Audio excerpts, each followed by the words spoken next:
Welcome, superstar. In this video, I'm going to talk about how to set boundaries with demanding clients.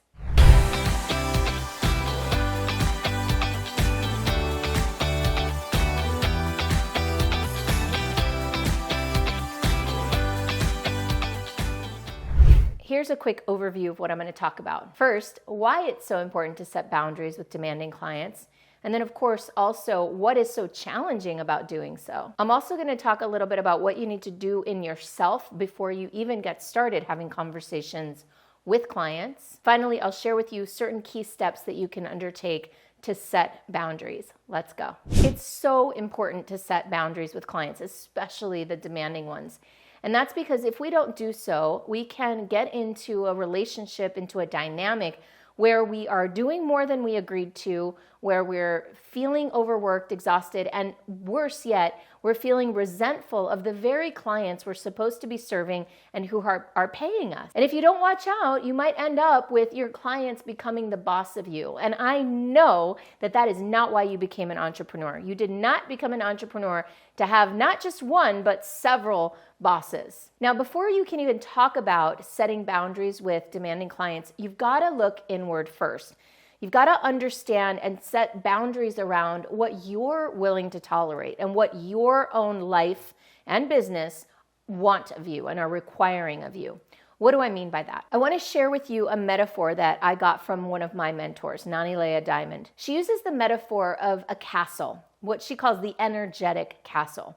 Now, if you're a woman, then you'll totally relate to this. And if you're a man, just substitute the word queen for king. So in the castle, you are the queen.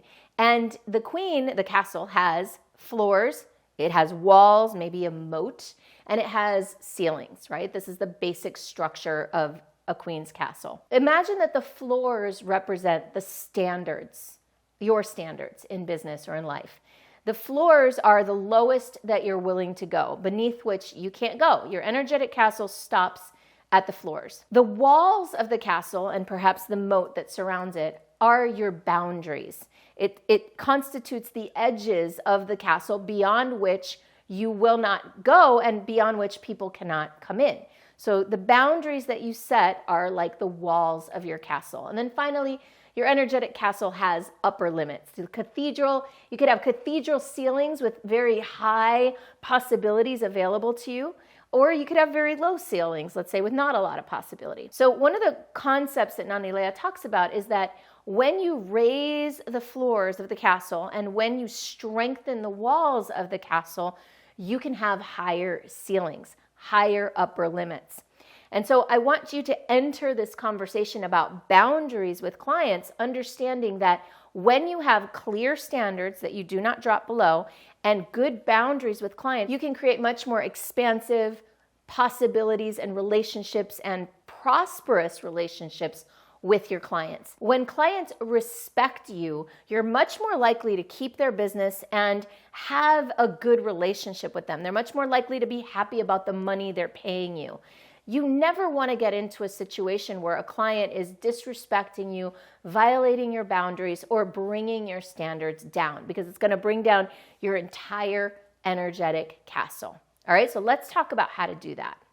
Now, before I get into exactly how to do that, I do want to take the opportunity to ask you to please like this video, subscribe to my channel, and always have an open invitation to post and share in the comments below. A lot of times early in the relationship, though, we as consultants, as coaches, as service providers can come from an energy of scarcity and decide that we're going to bend over backwards, do whatever it takes to land some piece of business. And that can be really detrimental to the relationship in the long run.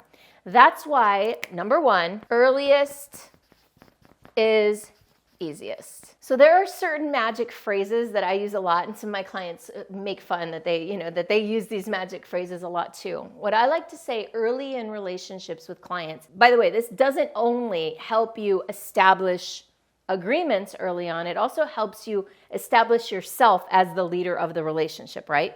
So early in the relationship, when a client is interested in working with me, I use this language, which I recommend, which is, the way I work is.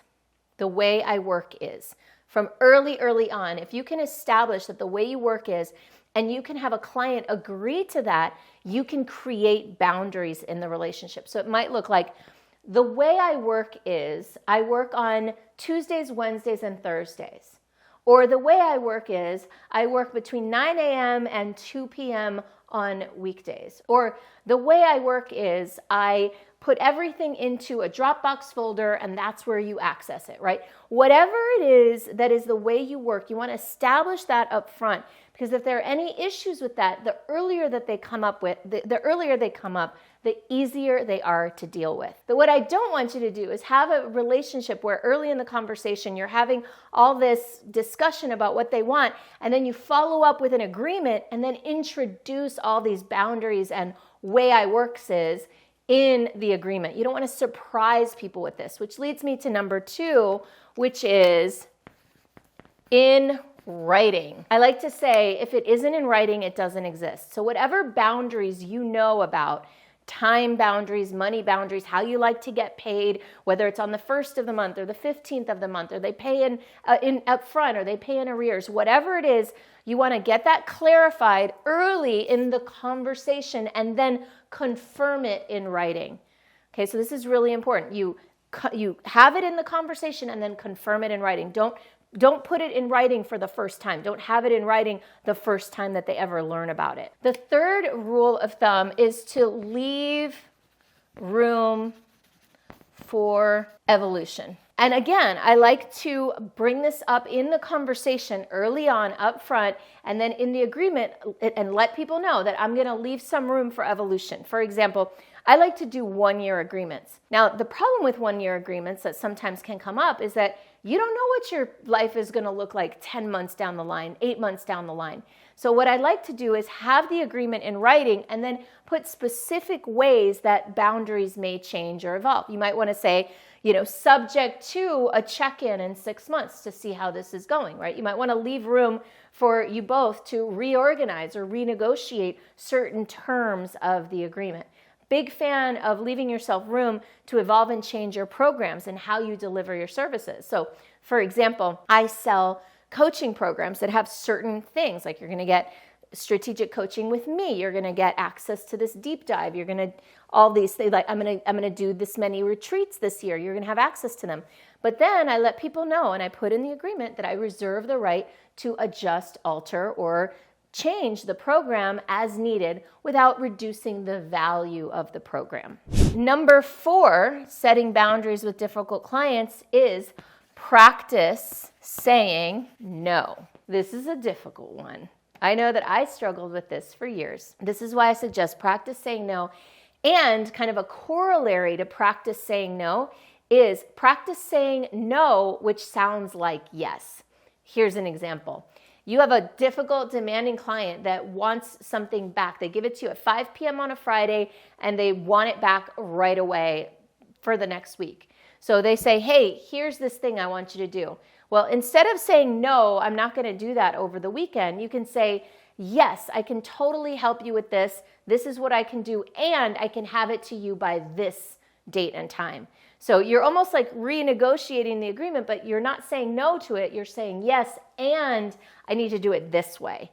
And if you have a relationship where you've had transparency from the beginning, you've opened your kimono, so to speak, and you've been open and honest about the way you work and what are your priorities and your values, and you want to be home when your kid gets home from school or whatever it is, then if you've done all these things, it's usually pretty easy to get the client to adjust their expectations. And the final item, the final piece is, and you've heard me say this a bunch of times, energy precedes outcomes. And why that matters is that the energy from which you market, the energy from which you brand your business, the energy from which you promote and receive those inbound clients, and the energy from which you negotiate and create agreements, and the energy from which you lead your clients, all of that is going to impact how your clients show up and what clients show up. If you're coming from an energy of scarcity or not good enough, or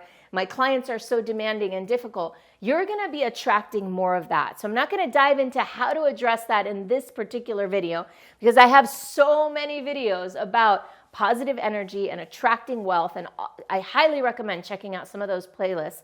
But I will say that the energy from which you do all of this matters as much or even more than actually the words you say, the agreements you create, and the boundaries that you set with clients. You really want to come from the energy of trust, the energy of openness, compassion, generosity, and at the same time, the energy of holding your queen's castle, your standards and your boundaries.